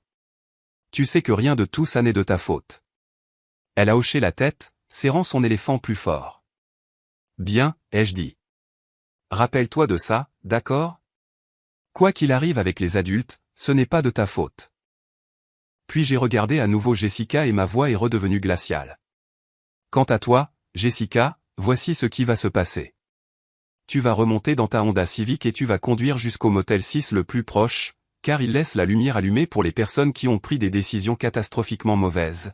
Ou tu pourras réessayer tes parents ou ta sœur ou littéralement n'importe qui d'autre qui pourrait être assez stupide pour cautionner tes mauvais choix. Le visage de Jessica est passé par environ 17 émotions différentes en l'espace de 3 secondes. Choc, incrédulité, colère, désespoir, et finalement quelque chose qui ressemblait à ce qu'elle commençait à peine à comprendre l'ampleur de ce qu'elle s'était infligé. « Tu ne peux pas être sérieux » a-t-elle murmuré. « Oh, je suis très sérieux » ai-je dit. « Tu vois, le truc, Jessica, c'est que tu m'as appris une leçon précieuse sur le fait de me faire passer en premier. Tu m'as appris que parfois il faut faire des choix difficiles même s'ils blessent des personnes qui nous sont chères. Tu m'as appris que les actions ont des conséquences et que parfois ces conséquences sont exactement ce que les gens méritent. » Je me suis reculé vers ma porte d'entrée, prêt à retourner à l'intérieur de ma maison paisible, de mes restes de pizza et de ma vie enfin sans drame. « Passe une bonne soirée, Jessica, ai-je dit. Et, regarde le bon côté des choses. C'est une excellente occasion pour toi d'apprendre l'indépendance. Je suis sûr que tu trouveras une solution. Tu es si mature et responsable, après tout. » J'ai fermé la porte et je l'ai verrouillée, les laissant debout dans mon allée avec leur voiture pleine de conséquences et leur avenir plein d'incertitudes. À travers la fenêtre, j'ai vu Jessica rester là pendant près de 5 minutes, attendant probablement que je change d'avis et que je ressorte. Je ne l'ai pas fait. Si vous n'avez jamais connu la joie pure et sans mélange de regarder quelqu'un détruire sa propre réputation en temps réel sur les réseaux sociaux, laissez-moi vous dire, c'est mieux que le matin de Noël, le gâteau d'anniversaire et trouver 20 $ dans un vieux jean, le tout réuni dans un magnifique paquet rempli de schadenfreude. Jessica, étant la reine des réseaux sociaux qu'elle s'était toujours vantée d'être, a décidé que la meilleure façon de gérer sa situation de vie qui se détériorait rapidement était de la mettre en ligne et d'en faire le problème de tout le monde. Le mercredi matin a commencé comme n'importe quel autre jour de ma nouvelle existence, heureusement sans drame. J'ai fait du vrai café, j'ai mangé du vrai bacon, pas cette absurdité de bacon de dinde dont Jessica m'avait convaincu qu'il était plus sain, et je me suis installé pour parcourir mon téléphone tout en savourant le genre de petit déjeuner paisible qui n'implique pas de commentaires passifs-agressifs sur mon taux de cholestérol ou des leçons sur l'impact environnemental de la viande du petit déjeuner. C'est alors que je l'ai vu, le post qui mettait fin à tous les posts. L'équivalent sur les réseaux sociaux d'une fusion nucléaire se produisant au ralenti pour que tout le monde puisse le voir. Jessica avait posté une de ces longues diatribes sur Facebook que les gens désespérés écrivent à 3 heures du matin quand ils sont assis sur le parking d'un motel 6, remettant en question chaque choix de vie qu'ils ont jamais fait.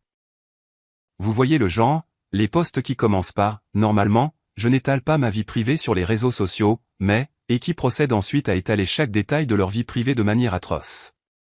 Son post était un chef-d'œuvre d'auto-victimisation et de narration créative qui aurait rendu jaloux les scénaristes de feuilleton.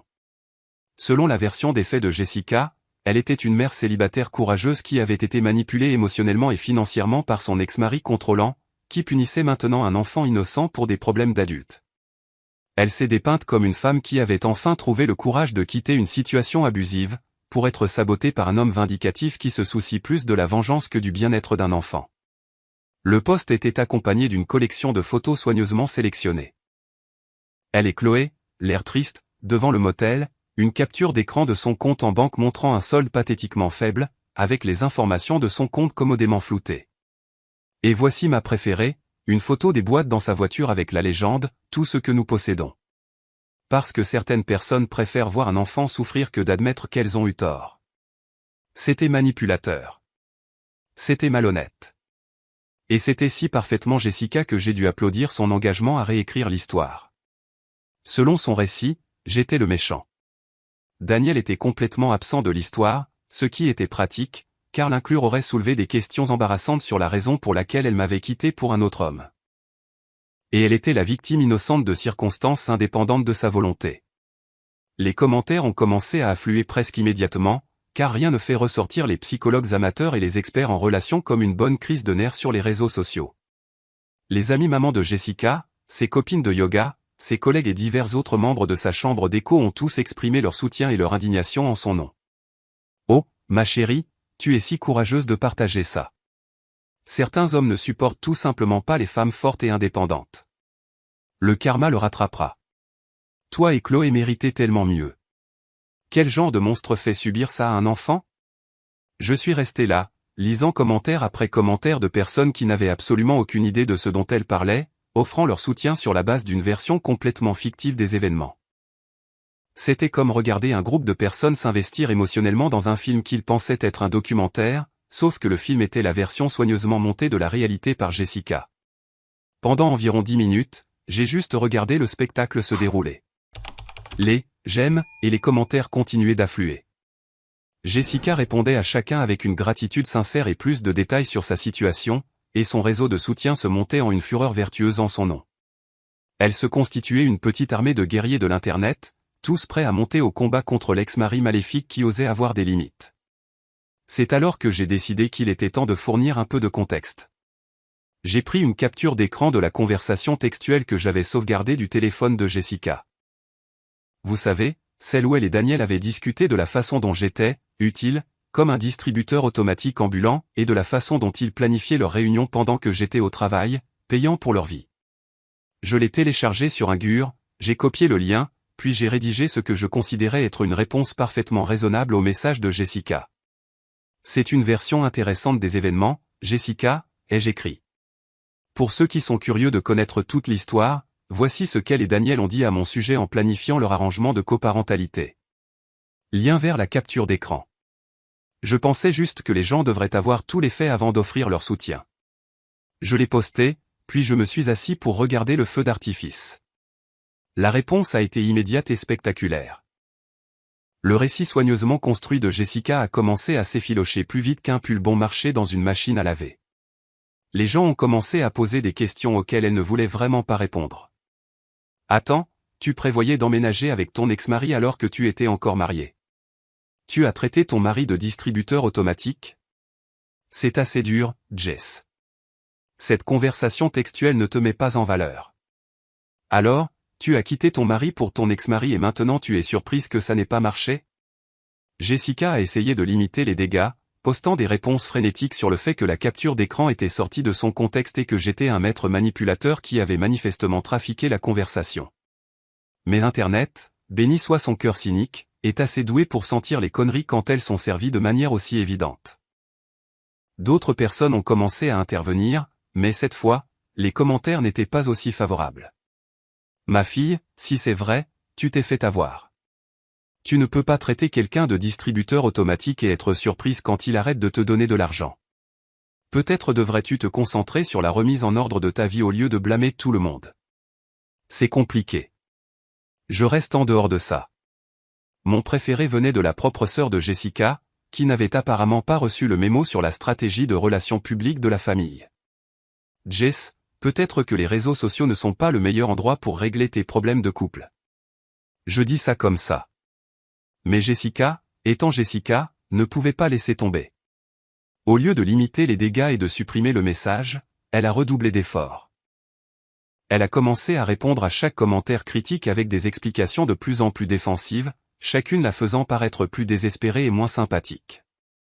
Elle m'a accusé de monter les gens contre elle, a affirmé que je la harcelais sur les réseaux sociaux et a suggéré que quiconque ne la soutenait pas faisait partie du problème. Elle est même allée jusqu'à créer un nouveau message spécifiquement sur moi, me qualifiant de « narcissique abuseur » qui continuait à la traumatiser, elle et sa fille, par la manipulation des réseaux sociaux. Ce message comprenait une longue explication décousue sur la façon dont le partage de véritables messages textes était en quelque sorte une forme d'abus et comment quiconque croyait à des « preuves trafiquées » était manipulé par un maître manipulateur. L'ironie était si épaisse qu'on aurait pu la couper au couteau. À ce stade, même ses plus fidèles partisans commençaient à prendre leur distance. Personne ne veut s'impliquer dans un drame aussi compliqué, surtout quand la personne qu'ils soutiennent continue de creuser son propre trou à chaque commentaire. Les « j'aime » sur ces messages sont passés de dizaines à quelques-uns. Les commentaires de soutien se sont taris, et les quelques personnes qui interagissaient encore lui disaient surtout de quitter les réseaux sociaux et de régler ses problèmes en privé. Mais la meilleure partie, la cerise absolue sur ce gâteau des réseaux sociaux, c'est quand quelqu'un qui avait suivi toute l'affaire a posté un simple commentaire qui résumait parfaitement toute la situation. Attends, laisse-moi voir si j'ai bien compris. Tu as quitté ton mari pour emménager avec ton ex-mari, tu as traité ton mari de distributeur automatique, tu t'es fait virer par l'ex-mari, tu as essayé de revenir avec le mari, tu t'es fait refouler, et maintenant tu es sur Facebook à traiter tout le monde de problèmes. Ma fille, tu as besoin d'une thérapie, pas des réseaux sociaux. Ce commentaire a obtenu plus de « j'aime » que le message original de Jessica. Le jeudi matin, Jessica avait tout supprimé. Le message original, le message de suivi, tous ses commentaires défensifs. Tout a simplement disparu comme si cela n'était jamais arrivé. Mais Internet est éternel, et des captures d'écran avaient été prises, des conversations avaient été sauvegardées, et l'histoire s'était déjà répandue dans nos cercles sociaux comme une traînée de poudre. Le mal était fait. Jessica avait réussi à se transformer de mère célibataire sympathique en une histoire édifiante sur les dangers d'étaler son linge sale sur les réseaux sociaux. Elle était passée de victime à méchante en moins de 24 heures. Et elle l'avait fait toute seule, sans aucune aide de ma part. Je n'ai pas eu à attaquer sa personnalité, à défendre mes actions ou à m'engager dans une bataille publique. J'ai juste eu à fournir un contexte factuel réel sous la forme de ses propres mots, et à laisser les gens tirer leurs propres conclusions. Et les conclusions qu'ils ont tirées étaient exactement celles que toute personne raisonnable tirerait face à la preuve que quelqu'un leur a menti. Le plus beau avec la vérité, c'est qu'elle n'a pas besoin d'être embellie, défendue ou expliquée. Il suffit de la présenter clairement et de la laisser parler d'elle-même. Les mensonges, en revanche, nécessitent un entretien constant, des explications élaborées et des tentatives de plus en plus désespérées de contrôler le récit. Jessica avait dépensé tellement d'énergie à essayer de contrôler la façon dont les gens la voyaient qu'elle avait oublié la règle la plus importante des réseaux sociaux. Une fois que vous publiez quelque chose, vous ne pouvez pas contrôler la façon dont les gens l'interprètent. Et quand vous publiez des mensonges, quelqu'un finira par vous dénoncer avec des preuves. J'ai fermé Facebook, j'ai fini mon café et je suis allé à ma journée, me sentant comme si la justice avait été rendue avec une dose d'humiliation publique. Parfois, la meilleure vengeance est simplement de donner aux gens assez de cordes pour se pendre, puis de prendre du recul et de les regarder faire le nœud devant un public. 3 semaines plus tard, j'ai reçu l'invitation de ma vie. Non pas à un mariage ou à une fête d'anniversaire, mais à ce qui allait essentiellement devenir le spectacle comique de l'année, avec en vedette Daniel, Jessica et une juge qui n'avait apparemment pas eu autant de divertissement depuis que quelqu'un avait essayé de faire valoir que son pan de soutien émotionnel était un animal d'assistance légitime. Carla avait été occupée. Cette femme s'est déplacée dans le système juridique comme un requin dans l'eau, déposant des requêtes et rassemblant des preuves avec le genre d'efficacité qui m'a fait comprendre pourquoi Daniel avait si peur d'elle pendant leur divorce. Elle a ramené son cul au tribunal plus vite qu'on ne peut dire, outrage au tribunal. Et comme j'avais fourni une partie des preuves, j'ai eu une place au premier rang pour ce spectacle de merde. Le palais de justice était l'un de ces bâtiments gouvernementaux déprimants qui ont l'air d'avoir été conçus par quelqu'un qui avait abandonné la vie et décidé que tout le monde devrait souffrir aussi. Des néons qui donnaient à tout le monde l'air d'avoir la tuberculose.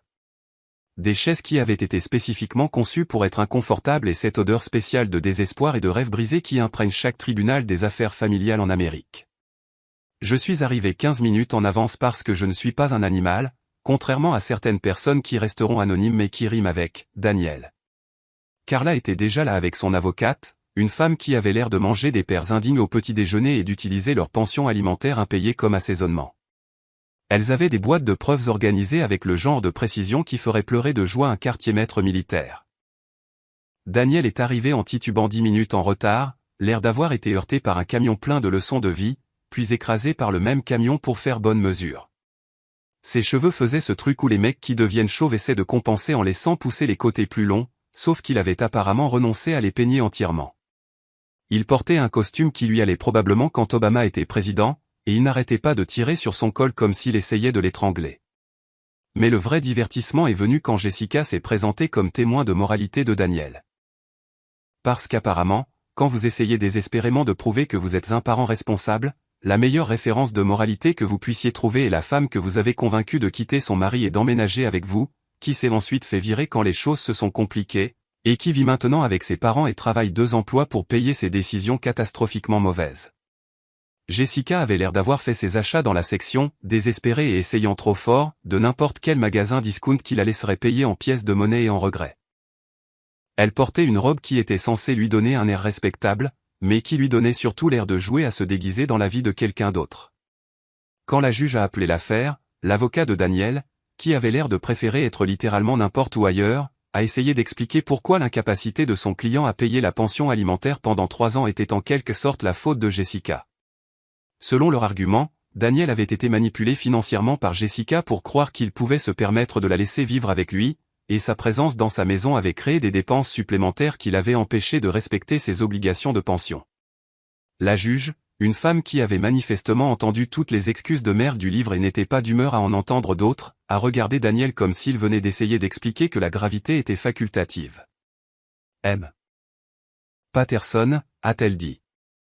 Et sa voix avait cette qualité spéciale que les juges utilisent quand ils sont sur le point de détruire tout l'argument de quelqu'un. Suggérez-vous sérieusement que le fait que votre ex-femme emménage avec vous a empêché de payer la pension pour votre fils? L'avocat de Daniel a bondi comme si sa chaise était en feu. Votre honneur, mon client était sous pression financière en raison de revenus non déclarés. La juge l'a interrompu, brandissant les preuves de Carla. Parce que selon ses relevés bancaires, votre client a gagné beaucoup plus que ce qu'il a déclaré à ce tribunal. C'est alors que la comédie a vraiment commencé, car Daniel a apparemment décidé que la meilleure défense était de blâmer tout le monde sauf lui-même. Il a blâmé Jessica de l'avoir forcé à la laisser emménager. Il m'a blâmé d'avoir saboté leur relation en partageant des documents privés. Il a blâmé l'économie, son ex-femme Carla, d'être vindicative et aurait probablement blâmé la météo si la juge lui en avait donné le temps. Mais le clou du spectacle a été lorsque Daniel a essayé de faire valoir que la situation de vie instable de Jessica était en quelque sorte la faute de Carla pour avoir déposé la requête qui a fait virer Jessica de sa maison. La juge a commencé à rire. Pas un petit rire poli, mais un rire franc, venant du ventre, qui a fait que la sténographe a levé les yeux de sa machine. « Laissez-moi m'assurer que je comprends bien », a dit la juge quand elle a finalement cessé de rire. Vous avez violé votre accord de garde en ayant un partenaire romantique vivant chez vous, vous avez caché des revenus à ce tribunal, vous n'avez pas payé de pension pendant 3 ans, et maintenant vous voulez blâmer tout le monde sauf vous-même pour les conséquences de ces actions. Daniel a ouvert la bouche pour répondre, mais son avocat a attrapé son bras et a chuchoté quelque chose qui se traduisait probablement par « ferme-la avant d'aggraver les choses ». La décision a été rapide et brutale. Les salaires de Daniel ont été saisis, ses actifs gelés en attendant le paiement de la pension en retard, et sa garde suspendue jusqu'à ce qu'il puisse prouver qu'il était financièrement responsable. La juge l'a également condamné à payer les frais de justice de Carla, ce qui coûtait probablement plus cher que sa voiture. Quant au témoignage de moralité de Jessica, la juge l'a rejeté d'une seule phrase. Les arrangements de vie actuels et la situation d'emploi de mademoiselle Patterson suggèrent qu'elle n'est peut-être pas la juge la plus fiable de la responsabilité financière. Sortir de ce palais de justice, c'était comme regarder la scène finale d'un film où tous les méchants obtiennent exactement ce qu'ils méritent. Daniel avait l'air de quelqu'un à qui on venait d'expliquer que le Père Noël n'existait pas et qu'en plus, il devait des arriérés d'impôts au Père Noël. Jessica avait l'air de commencer enfin à comprendre que les actions ont des conséquences, même quand on ne veut vraiment pas qu'elles en aient. Et moi, je me sentais comme si je venais de voir la justice servie avec une dose d'humour cosmique. Parfois, l'univers a vraiment le sens du timing. 6 mois plus tard, je vivais ma meilleure vie d'une manière que je n'aurais jamais imaginé possible quand j'étais marié à une femme qui pensait que la communication signifiait des post-it passifs-agressifs sur la façon de charger correctement le lave-vaisselle. Ma maison était calme, mon compte en banque était sain, et je pouvais manger des céréales pour le dîner sans recevoir une leçon sur la nutrition équilibrée et l'importance des légumes qui n'étaient techniquement pas des légumes. Quoi qu'il en soit, Daniel était passé de sa MC Mention à un studio qui était probablement plus petit que l'ancien dressing de Jessica. Ses salaires étaient saisis si agressivement qu'il travaillait essentiellement à plein temps pour payer le privilège d'avoir été un père indigne pendant 3 ans. Selon le réseau de ragots de la banlieue, il avait commencé à prendre le bus pour aller au travail parce que sa voiture avait été saisie et il avait été aperçu faisant ses courses au magasin à $1 comme une sorte de chasseur de trésors à bas prix à la recherche de rêves de marque à des prix de sous-marque. Le plus beau avec le karma, c'est qu'il a un excellent timing et un sens de l'humour tordu. Daniel, qui avait passé des années à se vanter d'être un vrai homme, qui n'avait besoin de l'aide de personne, vivait maintenant dans un endroit où les murs étaient si fins qu'il pouvait probablement entendre ses voisins respirer. Pendant ce temps, le distributeur automatique ambulant, qu'il avait si hâte de remplacer était assis dans sa propre maison, sans hypothèque, mangeant de la vraie nourriture au lieu de nouilles ramen et de rêves brisés. Jessica était retournée vivre chez ses parents, ce qui à 33 ans est essentiellement l'équivalent adulte de porter une lettre écarlate qui dit « J'ai fait des choix de vie spectaculairement mauvais ». Elle travaillait 2 emplois, un dans un café et un autre dans une sorte de télémarketing qui impliquait probablement d'appeler les gens pendant le dîner pour leur demander s'ils voulaient prolonger la garantie de leur voiture. Son Instagram était passé de citations de motivation sur le fait de vivre sa vérité au silence radio, ce qui était honnêtement la chose la plus mature qu'elle ait faite depuis des mois. Mais les publications qu'elle faisait étaient de l'or en barre comique. Des mèmes de motivation sur le fait de renaître de ses cendres, ironique puisqu'elle avait allumé son propre feu, des citations inspirantes sur le fait de trouver de la force dans la lutte quand la lutte était entièrement auto-infligée, et ma préférée, le phénix ne demande pas la permission de renaître. Apparemment, Jessica avait décidé qu'elle était un oiseau mythique au lieu d'une femme qui avait fait exploser sa propre vie par une série de décisions de plus en plus stupides. La seule partie de toute cette situation qui m'a vraiment rendu triste, c'est Chloé. Elle avait commencé à m'écrire des lettres par l'intermédiaire de son conseiller scolaire, ce qui était probablement la chose la plus déchirante et la plus douce que quelqu'un ait jamais faite. Ces lettres étaient écrites de cette écriture soignée de 8 ans qui prend une éternité et utilise beaucoup trop de gomme, me demandant si je me souvenais encore de nos samedis crêpes et me racontant l'école et son nouveau poisson rouge nommé Monsieur Bubbles. Te souviens-tu encore de nos samedis crêpes, avait-elle écrit au crayon violet. Et je jure que cette lettre m'a frappé plus fort que tout ce que Jessica avait jamais dit ou fait. Bien sûr que je m'en souvenais. Ces souvenirs étaient à moi, gagnés au cours de 4 années à me lever tôt le week-end pour faire des crêpes aux pépites de chocolat en forme de Mickey Mouse et à l'écouter bavarder sur n'importe quel drame de 8 ans qui consumait son monde.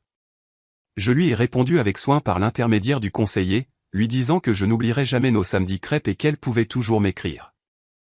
Je n'ai pas parlé de sa mère, de la situation, ni de toutes les conneries d'adultes qui avaient déchiré le seul foyer stable qu'elle ait jamais connu. Je lui ai juste dit que j'étais fier d'elle pour bien travailler à l'école et que Monsieur Bubbles avait l'air d'être un excellent poisson. Jessica m'a envoyé un dernier texto environ 3 mois après le spectacle comique du palais de justice. Tu as détruit ma vie, a-t-elle écrit, probablement assise dans sa chambre d'enfant, entourée de trophées de participation et de posters de boys bands de l'époque où le monde avait un sens. J'ai regardé ce message pendant un long moment, considérant diverses réponses. J'aurais pu souligner que je n'avais littéralement rien fait d'autre que l'aider à faire ses cartons et partager des informations qui étaient déjà vraies. J'aurais pu lui rappeler qu'elle avait détruit sa propre vie en prenant une série de décisions catastrophiquement mauvaises. J'aurais pu écrire une explication détaillée sur la façon dont les actions ont des conséquences et les choix ont des coûts. Au lieu de cela, j'ai répondu « Non, je l'ai juste laissé dans ta boîte aux lettres ». Puis j'ai bloqué son numéro, parce que certaines conversations sont terminées même quand l'autre personne ne s'en rend pas encore compte. Ces jours-ci, je sors avec Claire, une femme qui travaille à la bibliothèque et qui pense que mes blagues de papa sont vraiment drôles au lieu d'être la preuve de ma détérioration mentale. Elle n'a pas de drame d'ex-mari, pas de dossier caché plein de documents juridiques, et pas de plan directeur m'impliquant comme filet de sécurité financier. Quand elle dit qu'elle veut passer du temps ensemble, elle le pense. Et quand elle dit qu'elle m'apprécie, elle ne me compare pas à un distributeur automatique. On fait le dîner ensemble, un vrai dîner avec des légumes qui sont vraiment des légumes. Et elle ne me juge pas quand je veux regarder des films d'action où des choses explosent sans raison. Elle lit des livres au lieu de comploter des schémas relationnels élaborés. Et elle n'a jamais suggéré une seule fois que je devais être plus solidaire de sa décision d'emménager avec un autre homme. Le week-end dernier, on a essayé de faire des lasagnes et on les a tellement brûlées que l'alarme incendie s'est déclenchée et on a dû commander une pizza à la place. On en a ri, on a mangé de la pizza sur le canapé et on a regardé un film où les gentils gagnaient et les méchants obtenaient exactement ce qu'ils méritaient. Honnêtement, l'ennui n'a jamais eu un goût aussi doux.